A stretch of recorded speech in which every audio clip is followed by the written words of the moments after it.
큐티 클래스에 온 우리 친구들 환영합니다. 5월 18일 큐티를 시작합니다. 신명기 20장 1절에서 4절까지 말씀이고요. 자, 제목은 무조건 이긴다. 뭐라고요? 무조건 이긴다. 아멘. 말씀 1절부터 함께 읽겠습니다. 너희가 원수들과 싸우기 위해 나가서 말들과 전차들과 너희보다 큰 군대를 보게 돼도 두려워하지 말라. 너희를 이집트에서 이끌고 나오신 너희 하나님 여호와께서 너희와 함께 하실 것이다. 너희가 싸움터에 나갈 때는 제사장이 앞으로 나아가 군대에게 연설해 이렇게 말하라. 이스라엘아 들으라. 오늘 너희는 너희 원수들과 싸우러 나가고 있다. 마음이 약해지지 말고 두려워하지 말라. 공포에 질리거나 그들 앞에서 떨지 말라. 너희 하나님 여호와께서는 너희와 함께 나아가 너희를 위해 너희 원수들과 싸워서 너희에게 승리를 주시는 분이다. 아멘. 일반적으로 전쟁의 승패는 그 나라의 군사력에 달려 있습니다. 그 외에 전쟁의 전략이나 기술도 뛰어나면 막강한 힘을 가지게 되고 적군과 싸워 이기게 되죠. 이스라엘 백성들이 들어갈 가나안은요, 그 땅에는 31명의 왕이 있었어요. 그들 모두 기본적으로 이와 같은 군사력을 갖고 있었다고 보면 돼요. 이와 반대로 전쟁의 선전포고로 하는 이스라엘의 그 상황은 어떨까요? 현실적으로 보면 이스라엘은 전쟁을 앞두고 아무것도 갖추지 못했어요. 그들은 광야 40년 동안 생존을 위한 싸움이었지 나라 대 나라의 전쟁은 처음이고 또 그것을 준비해 보지도 할 수도 없던 상황이었죠. 그렇다면 누가 봐도 이 전쟁의 승리는 당연히 어디겠어요? 가나안의 왕들일 것입니다. 하지만 하나님은 오늘 본문을 통해서 이렇게 말씀하세요. 무조건 이긴다. 뭐라고요? 무조건 이긴다. 이스라엘과 가나안 싸움에서 이스라엘이 이긴다는 것을 성경을 통해서 이미 아는 우리는 어느 정도 이해되겠지만 그 상황에 직접적으로 처한 출이집트 2세들은 어떤 느낌이었을까? 어떻게 이 말씀을 받아들였을까? 전쟁을 코앞에 둔 살떨리는 현실 가운데 모세를 통한 하나님의 말씀이 어떻게 들릴까? 동일하게 요즘 우리 친구들 가운데도 하나님의 말씀이 어떻게 들리고 있습니까? 그 말씀이 여러분에게 도움이 되며 힘이 되고 있습니까? 아니면 그냥 좋은 말, 위로가 되는 말, 지금 처한 나의 상황과는 전혀 맞지 않기에 그냥 흘려만 버리고 있지 않는지. 이와 전혀 반대로 어떤 친구들이 이렇게 대답할지 모르겠어요. 하나님은 저에게 한 번도 말씀하시지 않고 계세요. 하나님은 저의 상황을 1도 모르고 계세요. 등등. 우리 다시 한번 오늘 말씀 통해 하나님의 말씀이 이스라엘에게 무조건 이긴다. 이러한 선포가 되듯 여러분의 모든 상황 가운데 승리를 주시는 그 하나님의 말씀이 들려지기를 축복합니다. 그러기 위해서는 우리가 하나님은 어떤 분인지, 또한 하나님을 향한 우리의 믿음은 어떻게 우리가 나아가야 하는지 먼저 알아야 돼요.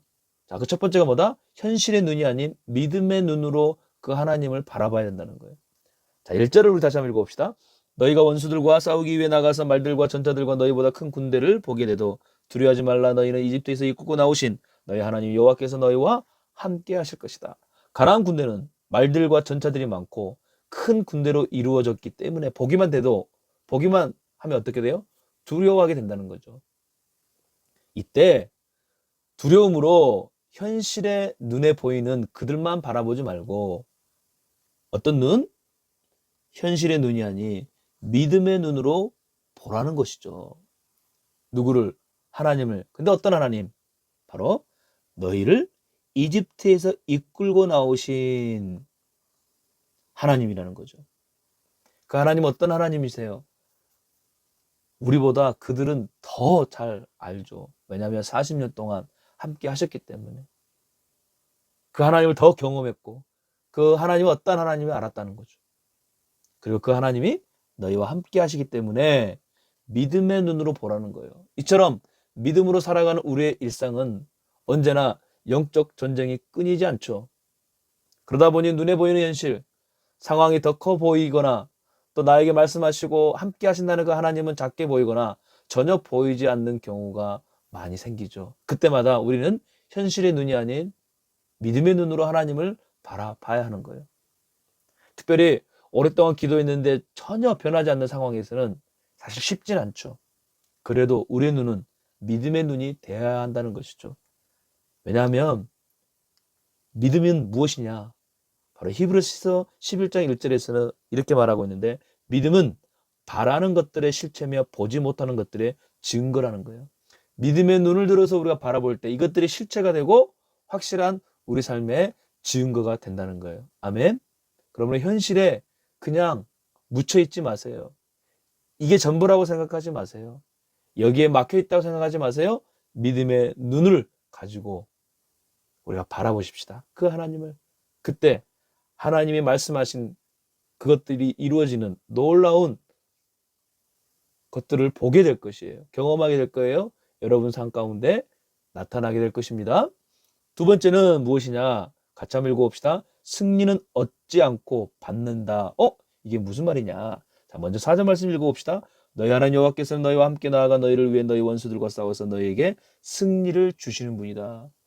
당연히 전쟁에서 승리는요, 쟁취를 통한 얻는 것이죠. 싸워서 이길 때 얻는 것이죠. 하지만 오늘 말씀 뭐라 그러세요? 이스라엘이 하는 전쟁의 관점은, 다른 점은 하나님이 주신다는 거예요. 이게 가나안의 왕들과 이스라엘이 생각하는 그 전쟁의 다른 점이라는 거예요. 모세는 출 이집트 2세들이 전쟁을 앞둔 지금 상황에서 이 사실을 반드시 알게 하고 싶었던 거예요. 그래서 3절을 통해 다시 한번 당부하는 거예요. 이렇게, 자, 읽어봅시다. 이스라엘아 들으라. 오늘 너희는 너희 원수들과 싸우러 나가고 있다. 마음이 약해지지 말고 두려워하지 말라. 공포에 질리거나 그들 앞에서 떨지 말라. 뭐라고요? 너희들의 전쟁은 다른 나라의 전쟁과 다르다는 거예요.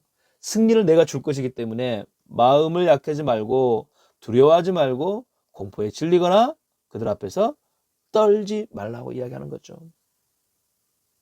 마음이 약해지고 두려워지고 공포에 휩싸이고 떨리는 이유가 무엇일까? 그것은요, 하나님의 능력이 아닌 나의 힘, 지혜, 능력을 먼저 의지하기 때문이에요. 여러분의 일상에서 부딪히는 모든 것에서 하나님의 능력으로 맞서십시오. 시험을 보든 어떤 중요한 일을 앞두고 있든 또 가정에 참 중대사가 있든 그 어느 것이든 먼저 우리가 의지할 게 누구다? 하나님, 바로 그분의 능력을 의지하라는 거죠. 그러면 달라지게 돼요. 어떻게 돼요? 마음이 강해집니다. 그리고 담대해지죠. 두려움 지르는 게 아니라 담대해진다. 또 공포에 질린 게 아니라 평안해져. 그리고 그들 앞에서 떨지 않습니다. 당연히 최상의 컨디션을 갖죠. 왜요? 승리는 하나님께서 주시기 때문이라는 거예요. 오늘 말씀의 결론은 뭐예요? 무조건 이긴다예요. 우리 친구들이 지금 어떤 상황이 있어요? 무엇 때문에 두려워해요? 무슨 걱정이 또한 있습니까? 무조건 강하고 담대하세요. 그리고 여러분에게 승리를 주시는 그 하나님이 함께 하심을 결코 잊지 마세요. 기도하겠습니다. 하나님, 오늘 또 믿음의 눈을 들어 하나님을 바라봅니다. 내 삶 가운데 일어나는 그 모든 일을 앞에서 주저하거나 포기하거나 낙심하지 않고 나에게 승리를 주시는 그 하나님으로 인하여 담대히 나아가는 우리 모든 부초의 친구들 되게 하여 주옵소서. 예수님의 이름으로 기도합니다. 아멘. 지켜 행하라. 요즘 우리 친구들 가운데 하나님의 말씀은 어떻게 들리고 있어요? 아무런 유익이 되지 않는다고 생각된다면 그 이유가 무엇일까요? 한번 적어보세요. 또한 하나님은 저에게 말씀하지 않고 계세요? 하나님은 저의 상황을 1도 모르고 계세요? 라고 여겨진다면 그 이유도 무엇인지 한번 적어보세요. 그리고 조 선생님들과 함께 나누고요. 서로 기도해주면 좋을 것 같아요. 선생님 기도해 주세요. 또한 목사님한테도 연락 줘요. 목사님 기도해 주세요. 여러분, 하나님의 말씀은 무엇이다? 무조건 이긴다. 할 수 있다. 내가 너를 사랑한다. 강하고 담대하라. 내가 너와 함께하리라. 말씀이거든요. 그 말씀이 들려질 때 우리의 삶은 달라지게 돼 있습니다.